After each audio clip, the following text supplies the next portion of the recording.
زرری صاحب آسٹریلیا سے، میں ایک ڈاکٹر ہوں، میرے گھر والوں کے حالات شروع سے اچھے نہیں ہیں۔ شادی سے پہلے، اچھا یہ خاتون ہے، سوری، شادی سے پہلے میں اپنے گھر کو چلا رہی تھی، اب شادی کے بعد میں آسٹریلیا آ گئی ہوں، میں اور شوہر دونوں کما رہے ہیں اور بہت اچھا گزارا ہو رہا ہے، لیکن میرے گھر والے پاکستان میں بہت مشکل سے گزر بسر کر رہے ہیں۔ میرا بہت دل کرتا ہے کہ میں ان کی مدد کروں، لیکن میرے شوہر کی طرف سے بالکل اجازت نہیں ہے۔ وہ میرے اکاؤنٹ پر نظر رکھتے ہیں کہ کہیں میں ان کو پیسے نہ بھیج دوں۔ اس سلسلے میں کیا کروں؟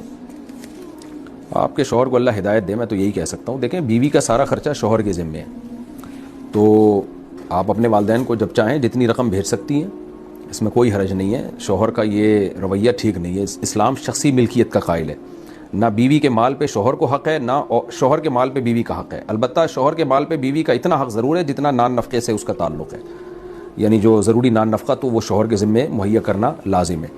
تو اس لیے آپ اپنے والدین کی مدد کر سکتی ہیں، کوئی حرج نہیں ہے اس میں۔